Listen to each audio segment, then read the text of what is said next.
Good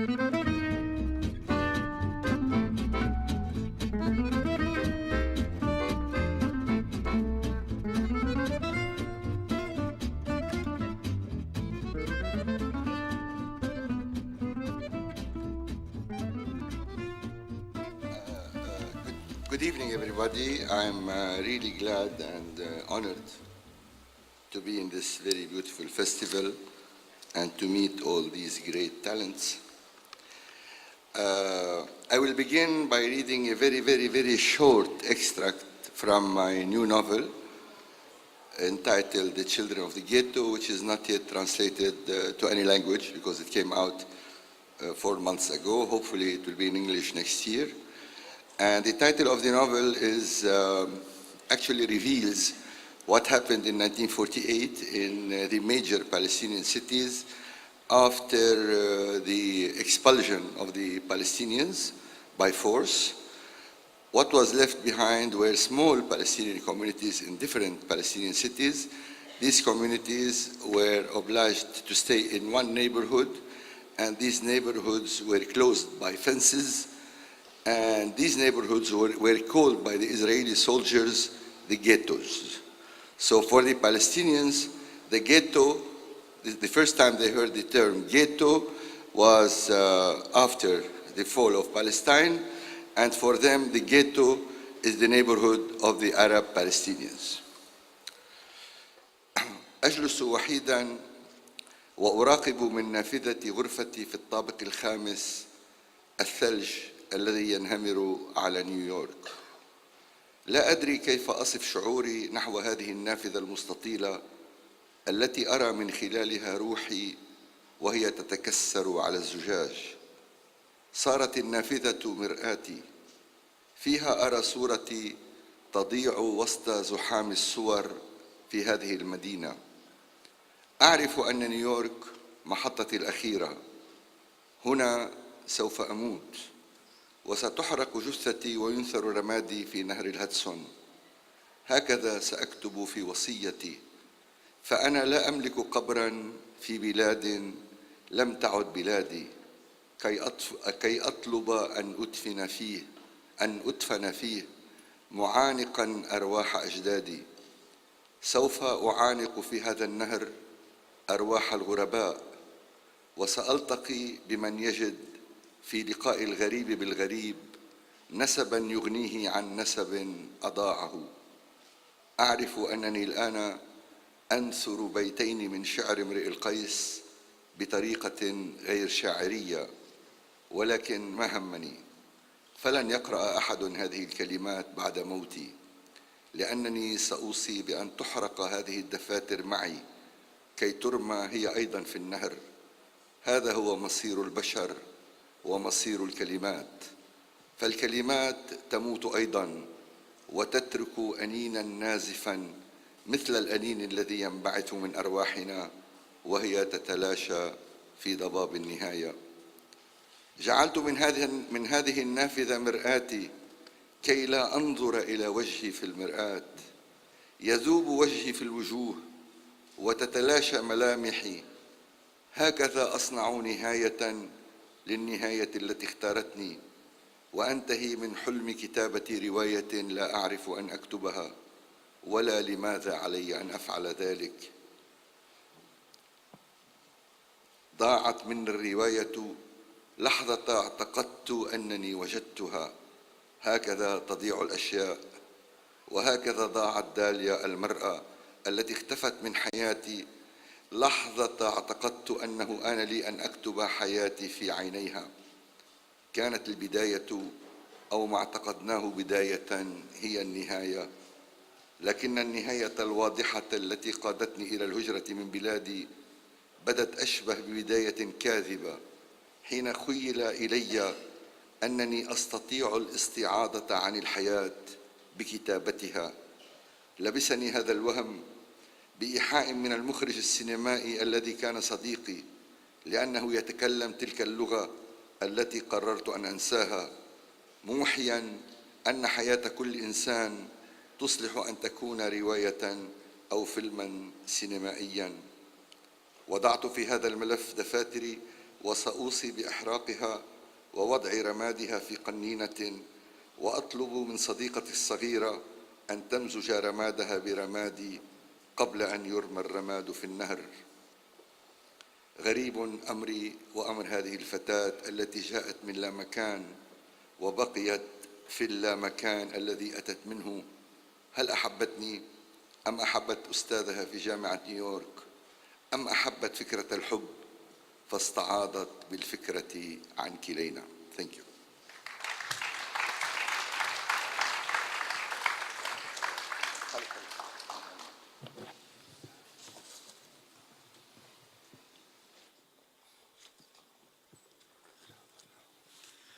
Elias Khoury, merhaba bik.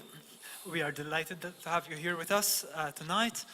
I'd like to start off straight away with a question on your novel, Gate of the Sun, which has been hailed worldwide as the great epic of Palestinian history since the catastrophe of 1948. And in Gate of the Sun, one of the protagonists, Khalil, who is watching over the freedom fighter Yunus in a makeshift refugee camp, makes this reflection. He says, "We Palestinians are fugitives and no more. We are not refugees." And I sense a great anxiety under this statement. بالأول كيف أنت؟ طيب حفنا grazie. نتكلم بالمالتي أو بالعربي؟ نتكلم بالمالتي تفهمني. تتكلم بالمالتي أنا نفهمك. Okay. Of course, one speaking about a novel he wrote actually 18 years ago is very difficult. Practically, when I'm asked about my novels, I have to speak as a reader, not as a writer. And profoundly, I think that the writers must write like readers in order that the readers read like writers. So this is how things must work. So now I'm a reader and you are the writers. And as a reader, I thought Khalil actually was thinking of the life of Yunus.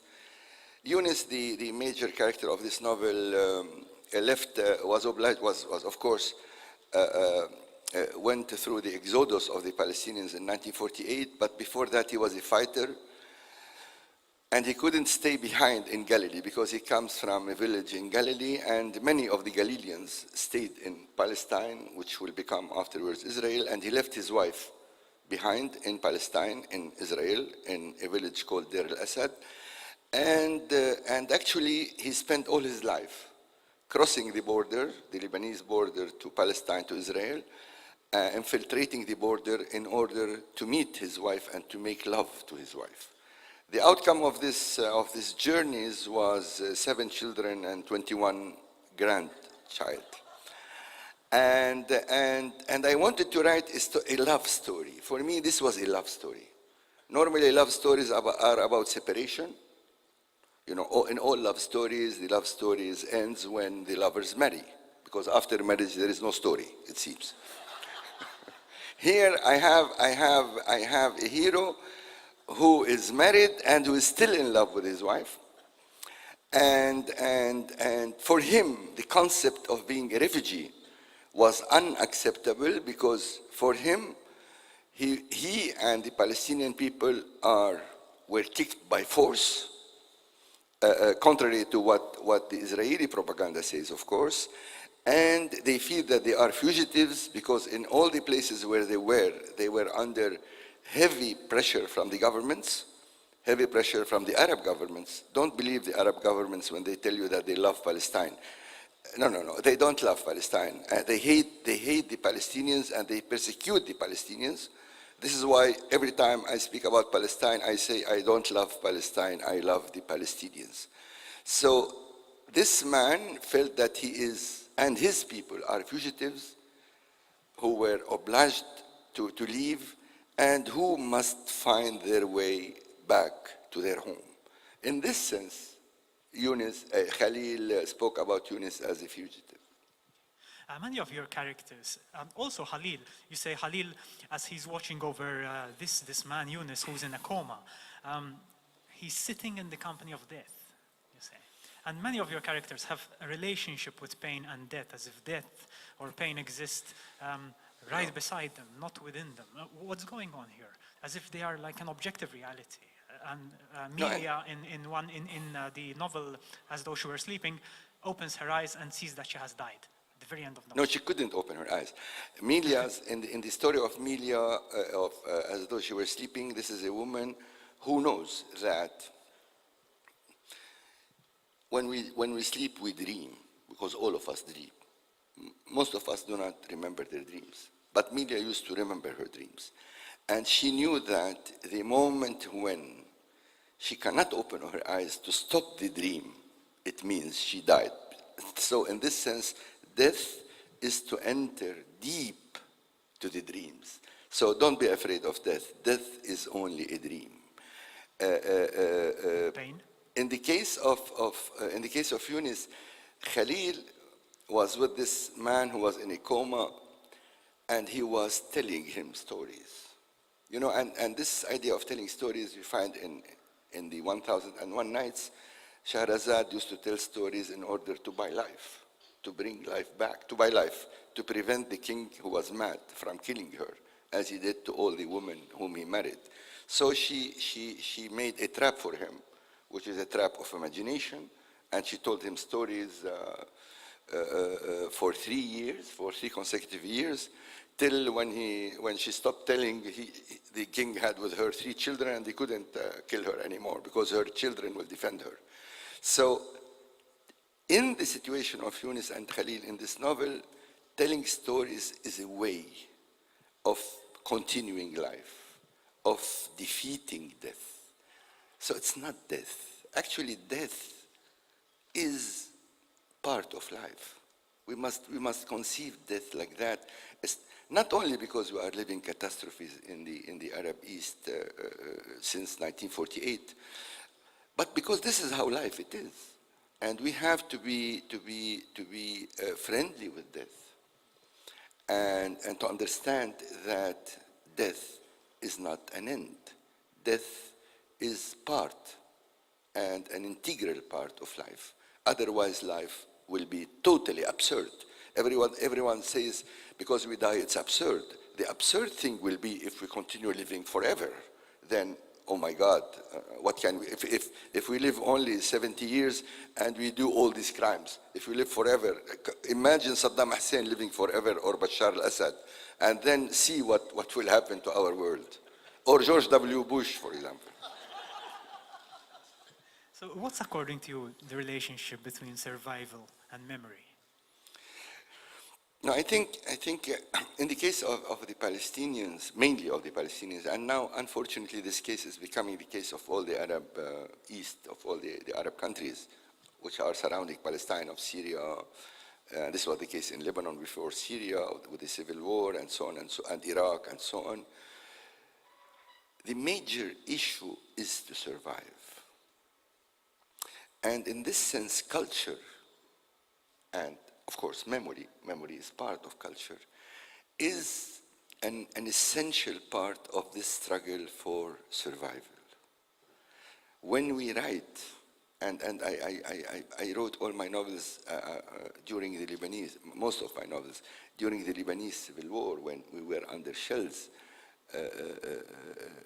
I had the feeling that the act of writing itself is an act of life. Writing is like love. When you are in love, first of all, you cannot write if you are not in love with the characters of your story, or at least with one of them, or with a woman in the story. Otherwise, it doesn't work. So writing is like love. First, it's the art of waiting, and second, it's the art of inventing life. When you are in love, you see life with new eyes, and you tell your girlfriend or your boyfriend very old stories, and now you discover them as if they are new. So in writing, we are in the same case. So it's not memory. It is rewriting old stories to make them fit the present moment. And so this is why I'm totally against this idea of that literature is nostalgia. Literature has nothing to do with nostalgia. Only bad literature is nostalgia. Literature is about the present moment, and the present moment with the eyes of writing or with the eyes of love will see the present and the past with new ideas. Would you like to read to us an excerpt from Gate of the Sun? Yes.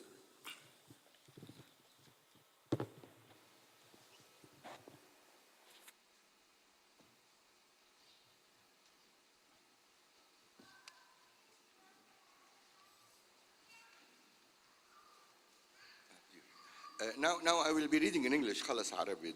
Don't worry. And I'll be reading a short paragraph about the woman whom was left behind by Yunus, whose name is Nahila, and about when Nahila was taken to interrogation because she was pregnant, because they were searching for her husband, and then the Israeli authorities thought that this is the moment to oblige her to confess where her husband was. And look how she managed to reply them and how she managed to survive and to resist in the same time. So I'm reading now. Please tell me that story again. I like it so much. The first time you told it to me, you didn't say the word prostitute. She said, I am a pro. And when I asked you what that meant, you burst out laughing and said, prostitute. You've always been stubborn and you don't understand anything.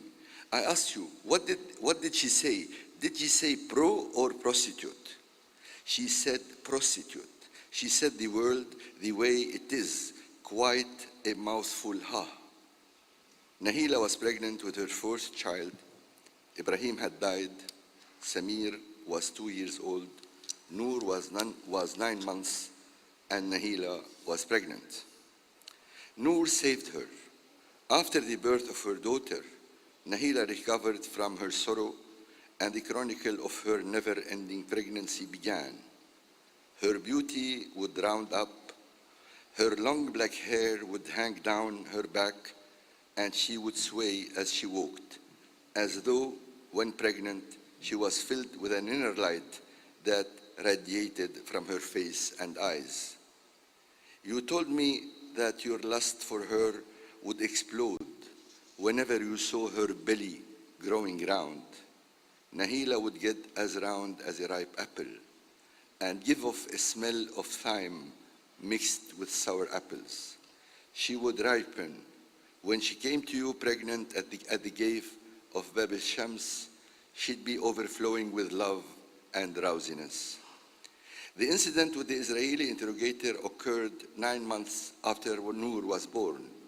Your mother went to register the girl and get an Israeli identity card for her, and they refused to register her. The Israeli registrar asked for the father's name, and the old woman said it was registered on the headman's document, and it was Yunus Ibrahim al-Asadi.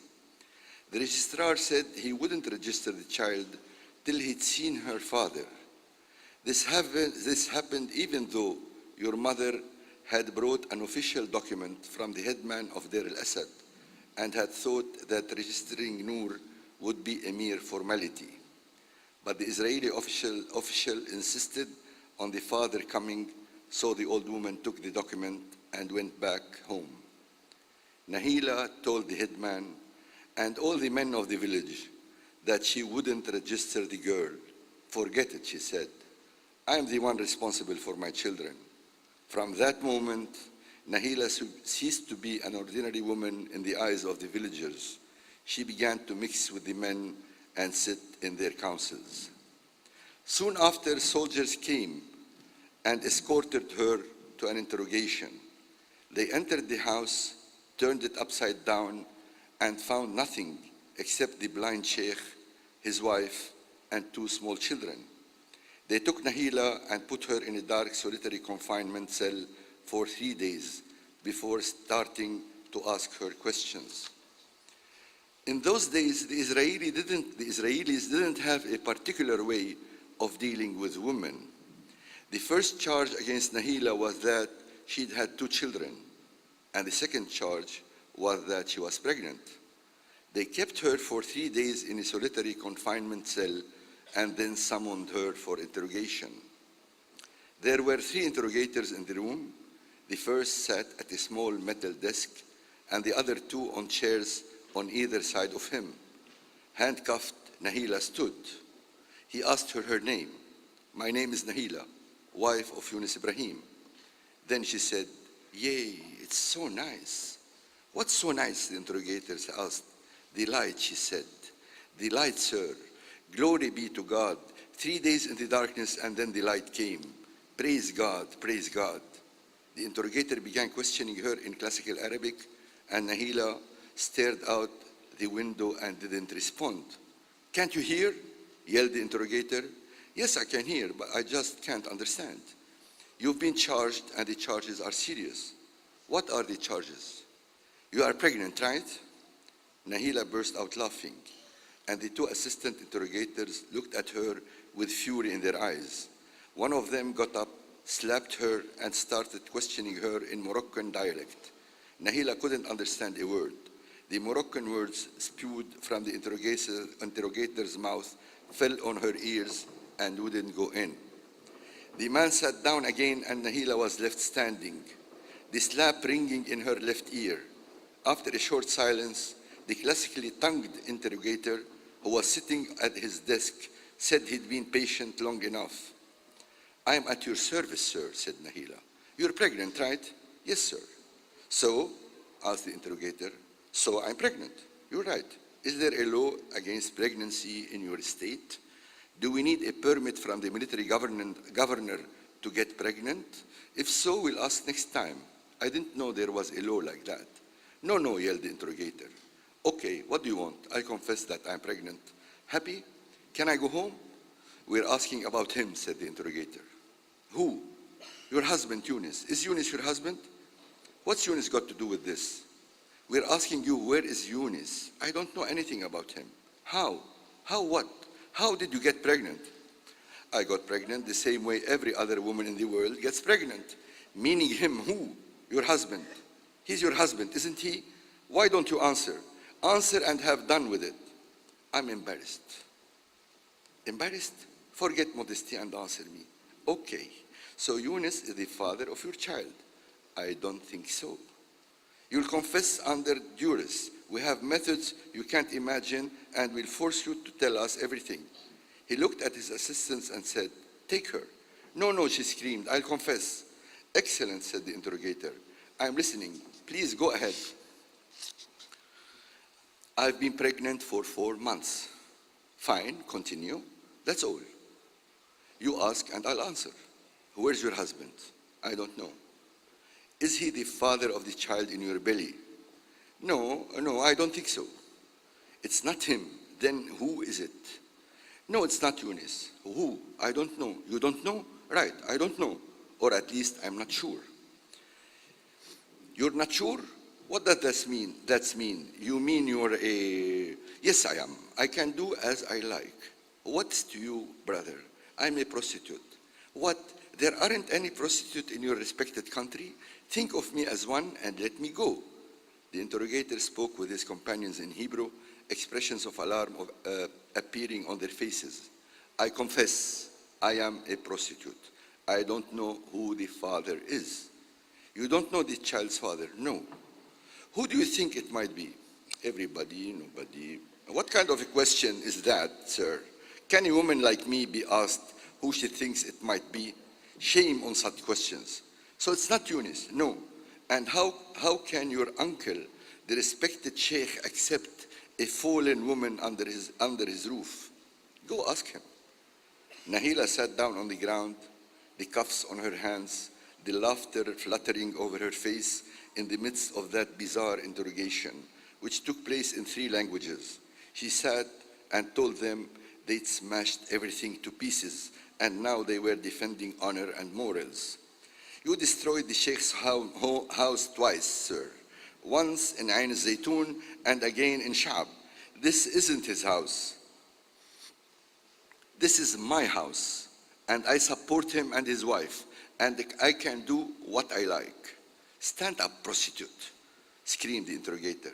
Nahila rose slowly in the silence. Are there any questions? I'm tired and the children are alone in the house with the old people. You won't say where Yunus is. I don't know anything about him. And you acknowledge that you work as a whore. I'm free to do as I like. You can think what you like, but I don't work and I don't take money for prostituting myself. Disgraceful. Disgraceful? You stole our country and drove out its people, and now you come and give us lessons in morals? My dear sir, we are free to do as we like. No one has the right to ask me about my sex life. The interrogator wasn't convinced, but didn't go on with the interrogation. What could he do with a peasant woman who stood in front of him and told him she was a prostitute? He spat on the floor and ordered her released. When Nahila got back to the house, she ululated for joy, and everyone gathered round her. That day, she told them she'd become Yunus's bride. Before I was arrested, I didn't deserve to be his wife. Now, though, I am his wife and the mother of his children.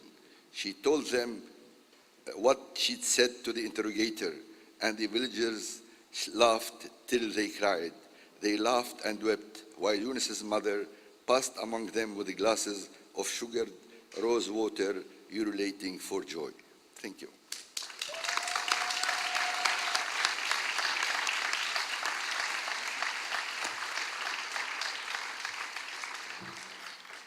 Thank you, Elias, for that excerpt, which actually does justice to the complexity of human character, which you create in that novel. Fast forward a bit to your last novel published in English translation, which is The Broken Mirrors, in which, amongst many other facets, you write about fear, and your characters think about fear. Yes. It's a question I've wanted to ask you for a long time. Yeah. There is fear that is felt in the knees, and there is fear that is felt in the chest. In the heart, yeah. What are the origins of the difference? This is what I want to know. Probably our audience would love to listen. Okay, before can I tell a story? Sure, because yeah, I'm absolutely. a storyteller, and this story happened with me, not with, I didn't invent it. I was in Paris in the university, and they were discussing the Gate of the Sun, and then there was an old woman between the audience, and she raised her hand in the end and asked me a question. She said, "I'm sure that you have met Nahila, this woman, and please tell me more about her." I told her, "But Madam, wallahi, I've never met Nahila. I invented her. If I've met her, I would have married her instead of writing a book." And everybody laughed like you laughed now, and then the conference they finished, and we were out for a drink, so she followed me alone. And she said, "No, look, I understand you want to impress these scholars and to show them that you are a genius and you invent characters, but between us, now tell me the truth." I told her, "Wallahi, I'm telling you the truth. I've never met this woman. I mean, this is a character in a book." She looked at me and she said, "You are a liar." And she left. So I followed her running. I told her, Madam, I just want to tell you something." She said, "Now you will confess." I said, No. I want to tell you that saying that I'm a liar is the best compliment a writer can have. You believed, you didn't believe me, but you believed my book.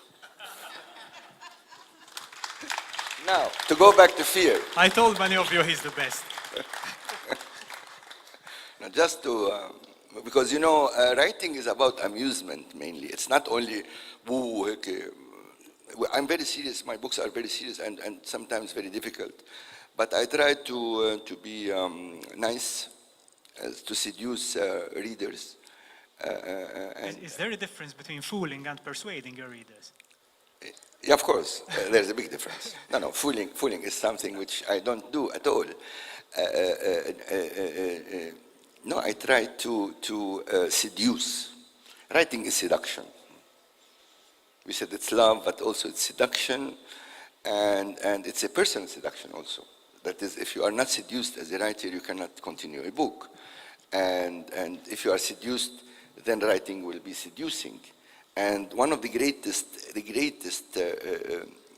writers of the Abbasid time, it's 9th century, Abu Hayyan al-Tawhidi, used to describe writing as amusing and giving knowledge in the same time.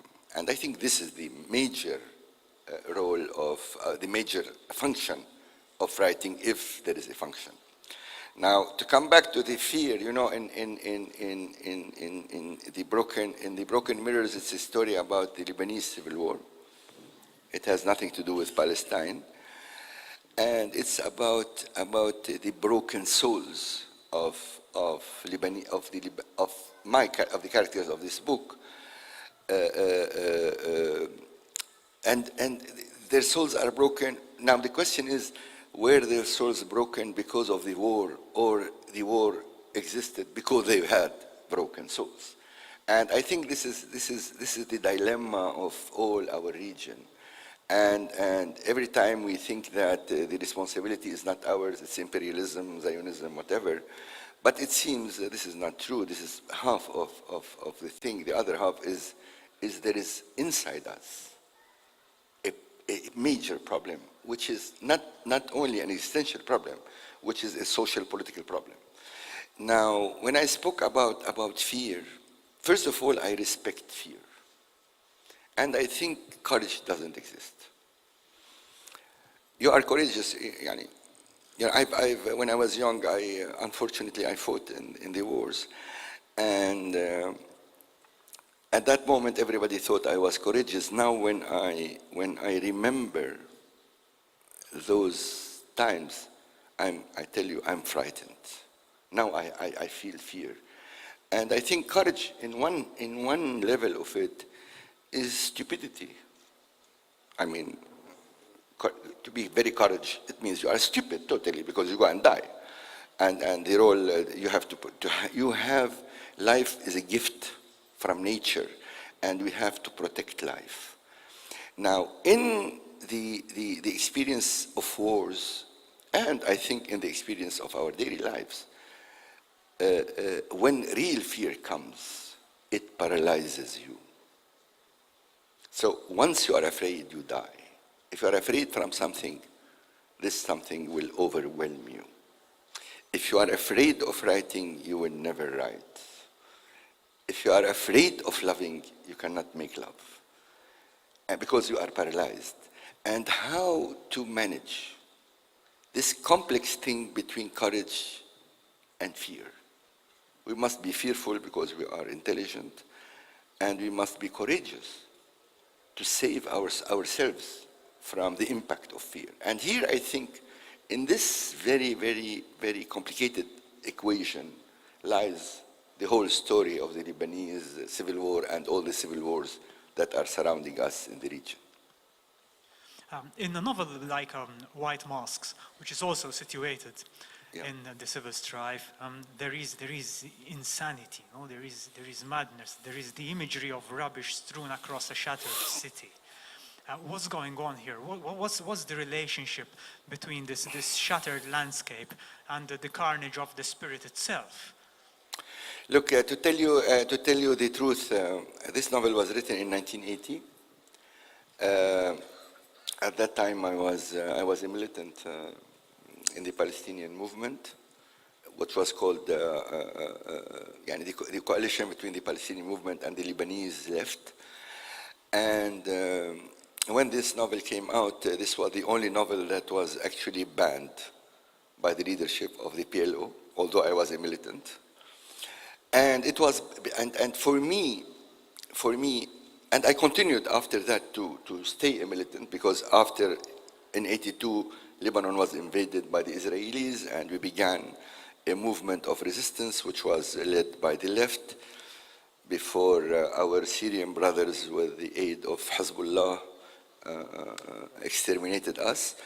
But the left began the resistance, And I continued to be a militant, but I thought that when you write, you have to be authentic to your soul, and to say what is beneath things.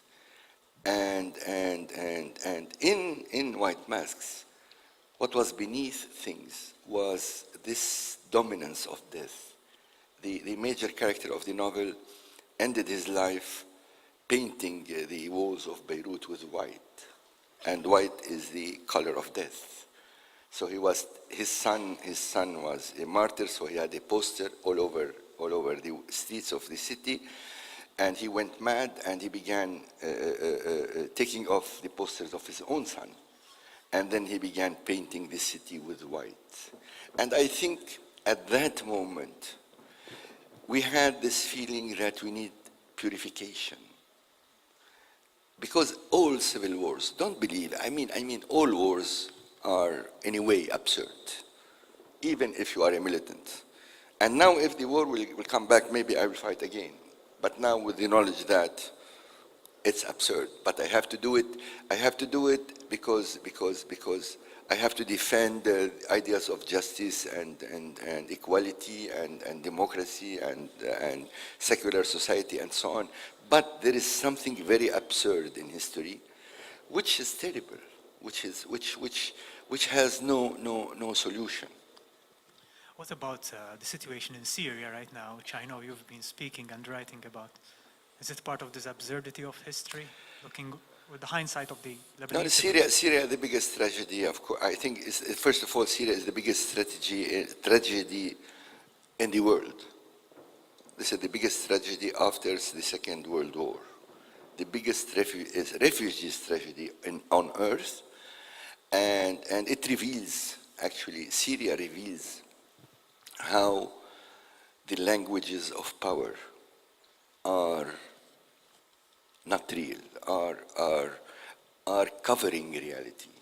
When the Americans told us that they back democracy, we were so frightened. I mean, when the Americans said that they are with the Syrian revolution, I was so frightened, because when the Americans are with something, it means they want to destroy it, especially in the third world. And in Syria, first of all, it reveals our interior problem as the elite of the Arab world, because we are not prepared, maybe because of 40 years of oppression by a savage regime like the Assad regime destroyed our souls, but we were not prepared to lead a revolution which exploded without any plans. It was the people who went in the streets, and the Syrian revolution stayed 8 months, totally pacifist, totally people in the streets of the cities, and they were oppressed in such a savage way. They were oppressed by tanks. The demonstration of Homs was destroyed by tanks. The tanks of the Syrian army bombarded the demonstration.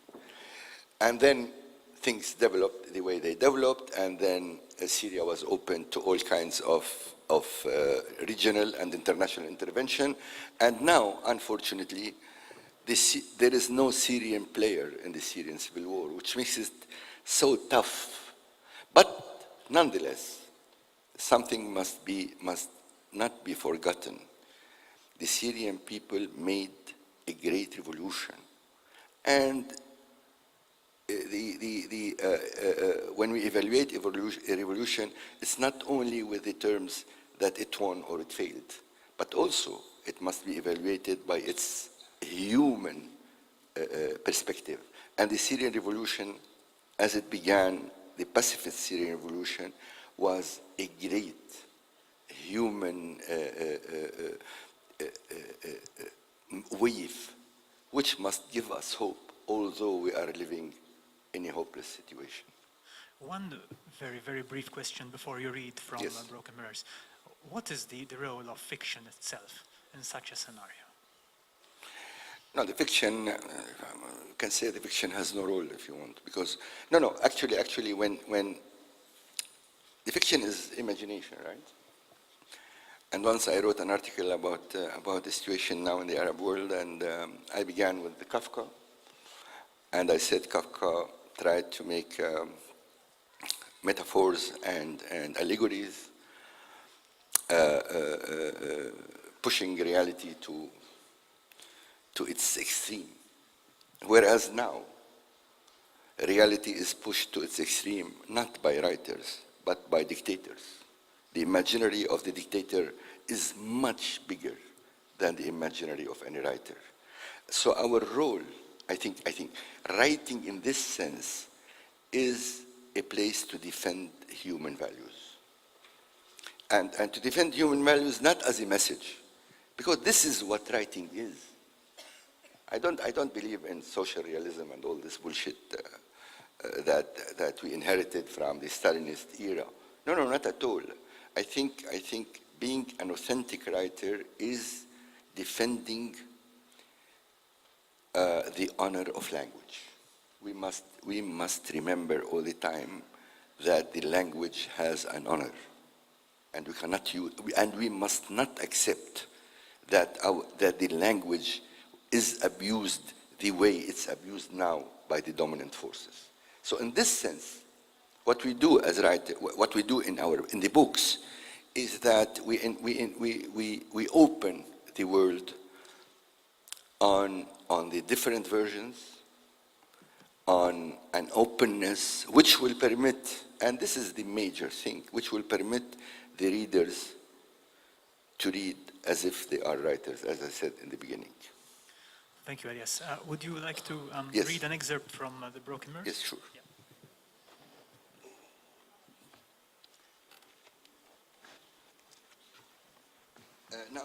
Now this excerpt has really a story, because and it's due to my friend Norbert here, because in the morning he took me to the St. John's Cathedral, and of course it's a great Baroque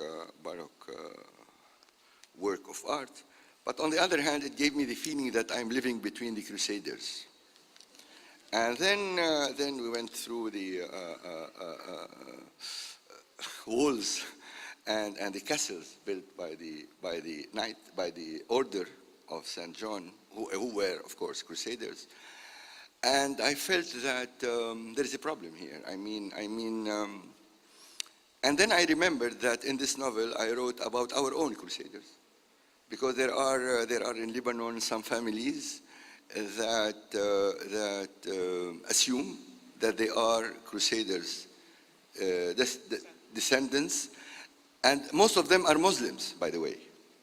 So I'm telling the story of one of these and how he tried to have a French citizenship. So here we are. At the restaurant, Karim heard the strangest of stories. At the start, he was sullen and incapable of responding to the jolly atmosphere imposed by Ahmad's father with his overbearing presence, his way of drinking arak straight without water, and his theory of how water spoiled the arak's purity. Abdul Malik Dagiz reminded him of his own father in his movements, his domination of the table, and his theories about food. He was a man of 75 with snow-white hair, unblemished by a single strand of black. His bearing was erect with no sign of a stoop. He had a smile that never left his thin lips, a lean brown face, and a long nose.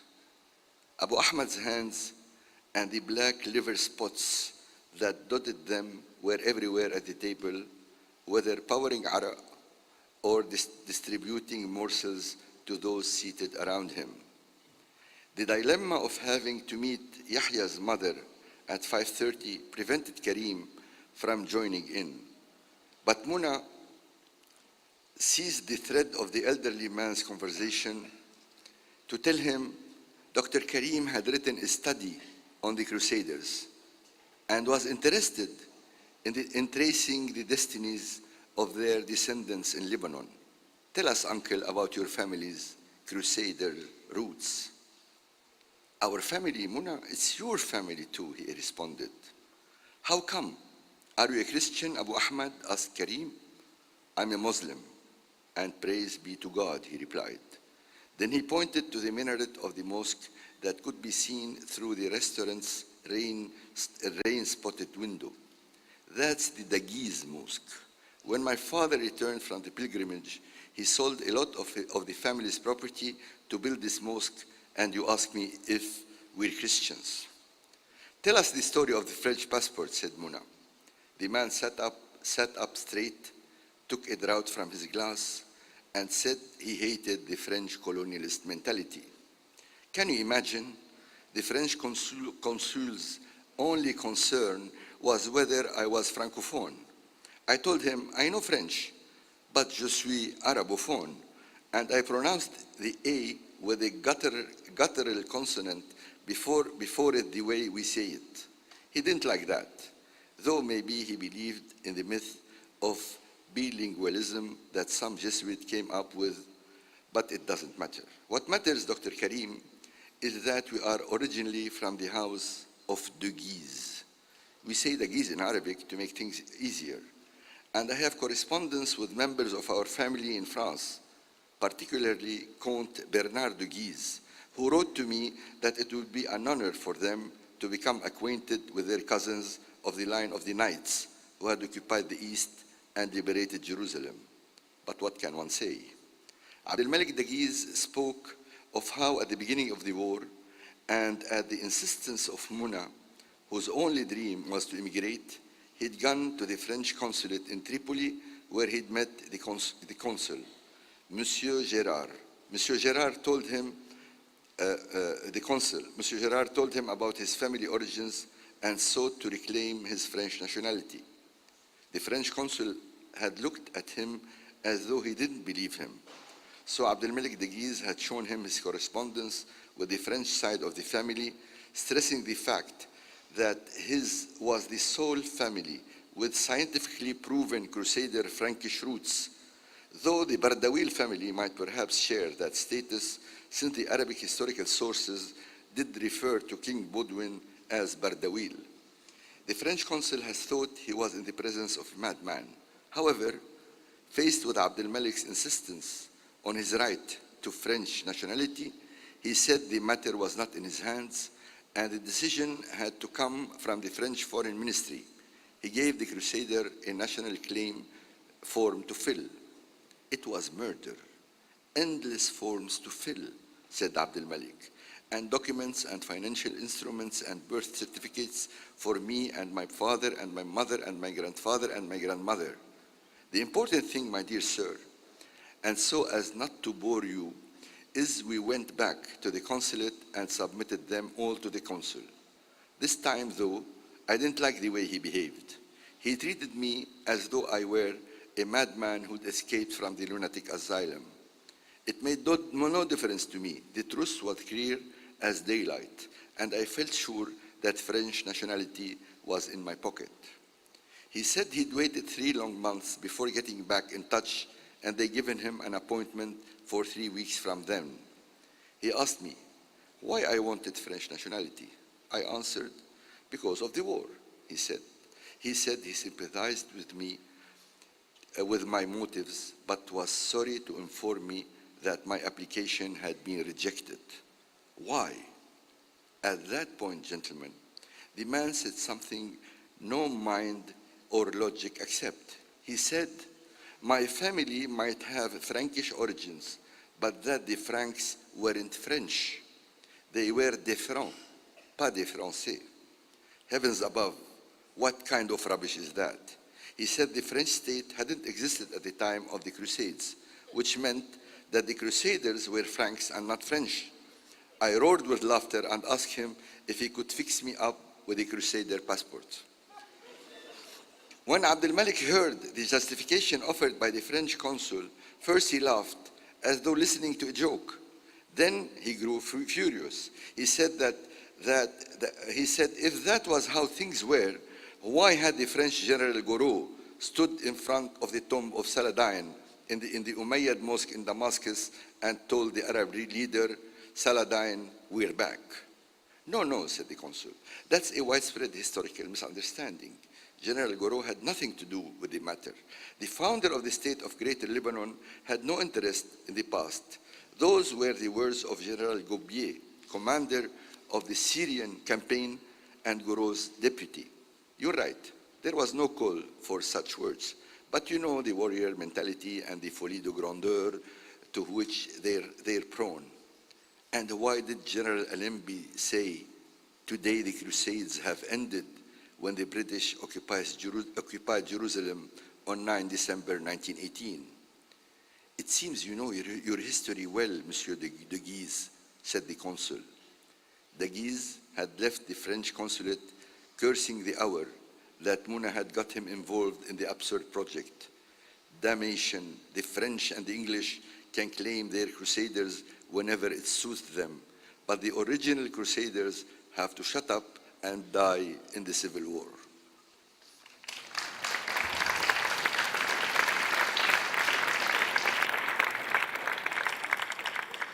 Thank you very much for that, Elias. We have time for one last question, which is a question that is related to your personal life and friendships along the years with writers, with great Palestinian, great writers of Palestine, like Mahmoud Darwish and Ghassan Kanafani. What was your relationship with these writers, and what can you tell from your experience? Ghassan Kanafani died when he was 36, and I was 20 something. So I was very young. So I met him when I was very young. For us, Kanafani was the model of the icon of a writer. And now I feel a special sentiment towards him because he has the age of my son.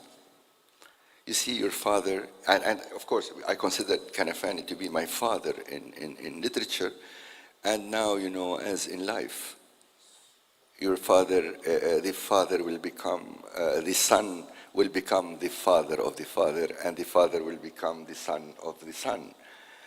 So I feel that he is my son, and I'm as if his father, and I not only appreciate his work, but now I look at it as being miraculous with this short life.